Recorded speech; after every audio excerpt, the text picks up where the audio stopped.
basically I got back only a week ago from my first crack at the 2013 Dakar Rally. I've obviously been following it for a lot of years and sort of had a few ideas of what to expect and what it was going to be like, but yeah, looking back now, it was everything I expected and bigger and better than what I could imagine. I went there with pretty, not low expectations, but not high expectations of what I was going to do result-wise, just from everything. Last year was obviously not a great year for me with injuries, or major injury with my back, and recovering and getting the chance to go over there and have a crack at Dakar. I didn't want to blow it and do anything silly early on, so I had a pretty steady run. Now looking back, I know I could have went a lot faster earlier, but you just don't know that in this type of race. It's dangerous. Like, people get killed every year. They did this year again. It's not a race that you go into being cocky or taking things for granted. Like I said before, basically every kilometre of the track there's something waiting to basically bite you and mess you up big time. Our bike, rally bike, it's the KTM 450 Rally that I was on. Like, any customer can buy one. It's so different to everything else I've ever raced, even compared to the Australian Safari bike, which is normally an EXC, which has larger fuel tanks and a map reader. This thing's a purpose-built bike for the race. It's capable of holding 36 litres of fuel, so it's obviously very, very heavy when it's full of fuel, and it's an amazing bike for what it is. But to jump on one and not have spent the time on it, they're a big, intimidating bike, and it took me a while to get used to that, but I enjoyed that a lot.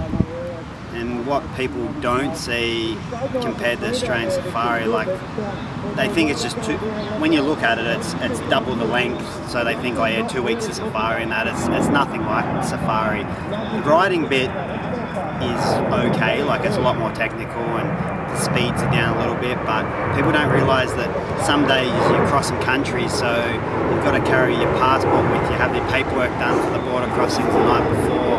You've got to have your currency for the morning to fuel up, because we're fueling up at servos in Peru. Then later on in the day we're in Chile, so you've got to carry money to be able to fuel up there, and just simple things like that you don't really think of until you're there. I never even thought of, like, that you've just got to prepare each day, and it's just mentally draining. That's the part that takes its toll, or did on me.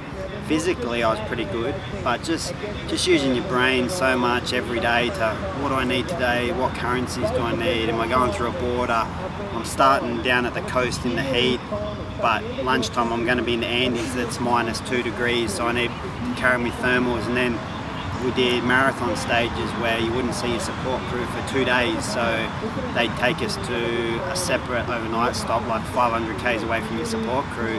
So basically I was rocking up to a night stop like I am now, with only what I could carry in my jacket, and that's it, like, out of the stinking riding gear, and they give you a bit of a robe and a shower and back into it again the next morning. And basically food wise, it was just all the shots, energy bars and gels I could carry in my pocket for 2 days. That was it. It was it's a crazy experience. At the time, there's times when you're hating it and there's times when you're absolutely loving it, and that's to be expected when you're racing for 2 weeks. But looking back now, I had a pretty amazing time, and just a consistent run. Like, straight away I always wanted to finish it, and I achieved that goal, and to get top 15 is probably even better than what I would have hoped. I would have taken a top 20 going there and not knowing what it's about. So I'm pretty keen to step up everything I've learned and try and get back there and do even better again next year.